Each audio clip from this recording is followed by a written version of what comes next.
All right, ladies and gentlemen, welcome to the winners match of Group G of the Dutch StarCraft League Open in 2014. The winners of the previous two matches will now face each other for a seed in the second group stage. And of course, in the top left corner of the map, it is our Dutch Terran player, the green Terran, uThermal.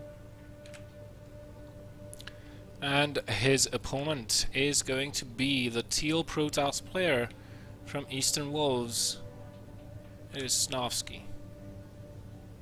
Eastern Wizards, excuse me. Who is the Wolves again? The Copenhagen Wolves. Copenhagen Wolves. Yeah, okay, they're also from Denmark, so I was a little that's bit confusing. Yeah, I was a little bit. That's funny about the human brain, that it thinks in associations, so it kind of associated the wrong thing. Alright, standard opening for both of these guys, I assume, unless we see a command center first coming out of uThermal. That might be an option for him on this map. I wouldn't really have anything against it, as there is not a lot of things that the Protoss player can do to punish that, but uThermal is going to go with a standard barracks opening, 12 gas following those barracks, so Reaper is very likely to come on board once those barracks finish. All right.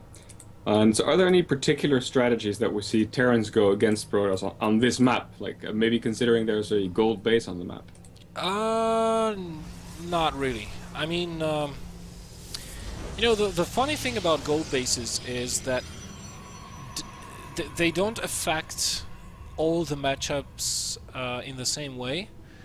For example, in a PvZ, the presence of a gold base on a map, especially if you can take the gold base as your third base, makes the game slightly more linear.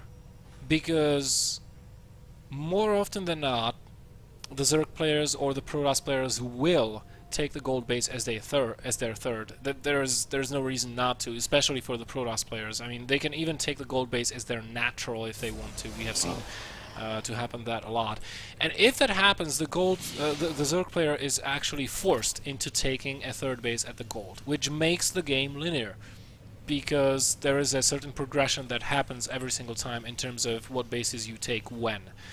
But in PvT, that's not really the case, because you have mules, and mules don't really benefit from gold minerals. They mine the same amount on every single return, so there's no reason for you to take that base. Right, okay. Of course, your SCVs do a bit more, but that's not the... Yeah. Okay, yeah, because that's something that got nerfed at some point, right? Because the mules were also mining more minerals per trip on the gold bases. But there was a cancel on the command center here, as Snovski just charges in with the first Zealot and forces a cancel on the bunker as well. Now this Zealot gets surrounded. No!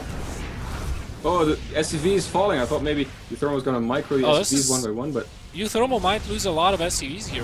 Definitely, yeah. So what happened? Why is there no defense from uThermal? Well, he went for a Reaper, and then he followed that up with a Reactor. Reactor takes 60 seconds to build. That's about the production time of 3 Marines. So you're not going to have any defenses for a minute. You're not producing any units for a minute, and your Reaper is on the other side of the map trying to scout. So that's why uThermal went for an expansion afterwards, and now he's going to lose all those Marines. Snovski also lost the Stalker to the SCVs, by the way, so that's good news for uThermal.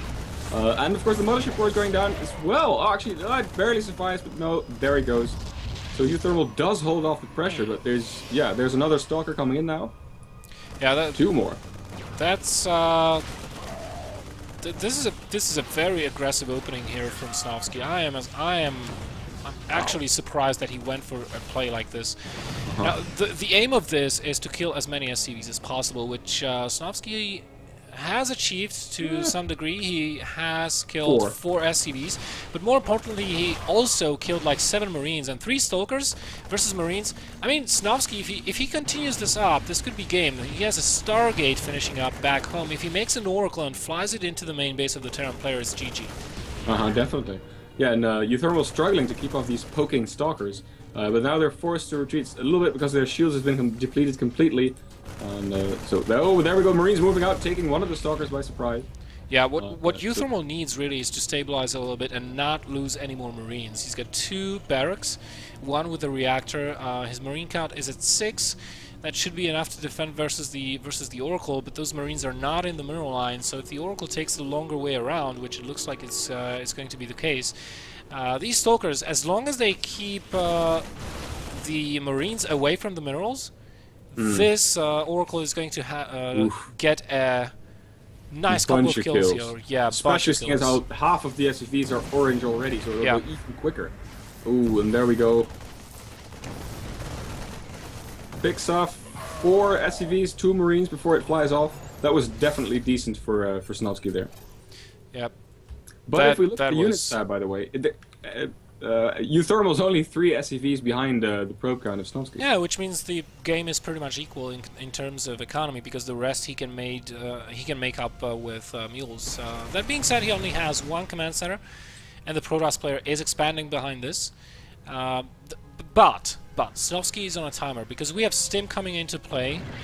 We have Widow Mines being produced, and Snovski is going to be hard-pressed to have enough material out in the field to defend the counterattack in about 2 minutes' time.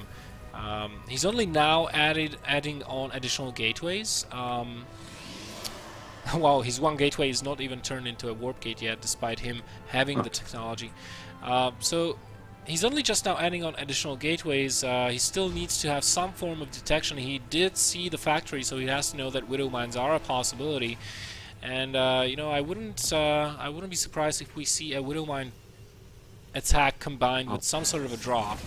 Right. But we see, by the way, it's 3 oracles out now. Do you think that those oracles could be used defensively, or maybe, of course, used to force uThermal to stay inside his base? Because uThermal has a great scout of Snovski's base now, so he knows that there aren't currently many units out for Snovski. But as soon as this uThermal leaves his base, he knows that there's 3 oracles gonna be able to fly in and ravage his mineral line. Well, yeah, and he did see 2 oracles, which means that detection is possible. Oracle's flying in. There is a Widow Mine there. Let's see whether it gets triggered.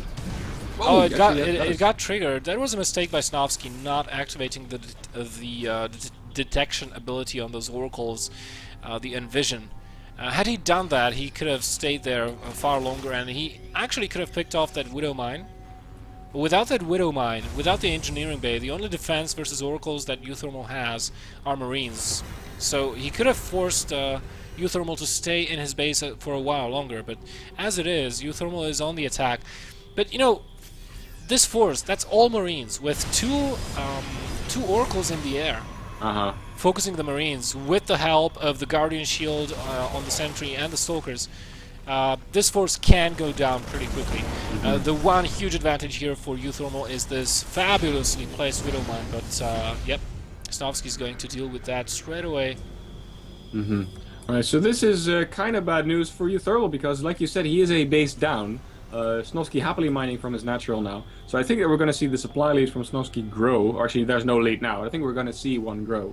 Because so far there is not even an extra command center being built by uThermal.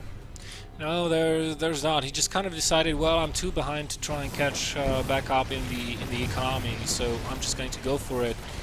He loses a bunch more stuff here in the main base.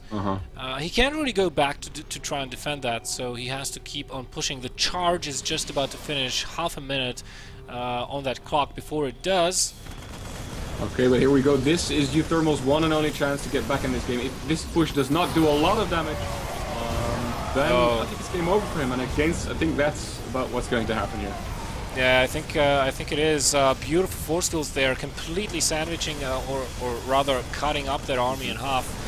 Now the natural may be forfeit because Stim is on the field. The oracles should actually start helping out in this fight. There are still 2 mines there, and they are just about to recharge. So Snovski might be reluctant to move forward. He does as the charge finishes. The mines, however, 2 mines. They get the oracles. uThermal gets all the oracles. He still has enough Marines remaining. Look at this. He's just pushing through this force. He's cutting it up like a hot knife through butter. Right, but it's a very small force now, and charge is done, and there's Chrono Boost and all these gateways. So I'm thinking that at some point this push will be held off. But how much damage did uThermal do before that actually happened? Oh, I think a lot of damage. I mean, look at what he's got coming in. He even pulled all the rest of his SCVs. He doesn't need them anymore. He just needs to close out this game, and Snovski suddenly is going to be forced to use the probes to fight. All the gateways are depowered right now, and the Zealots are taking a punishment from the Widow Mines. Definitely. Wow, and this all is... the gateways unpowered, so this is very bad news for Snovski. uThermal has actually turned it around. uThermal is actually going to win this. Snovski GG is out, and uThermal is up 1 game.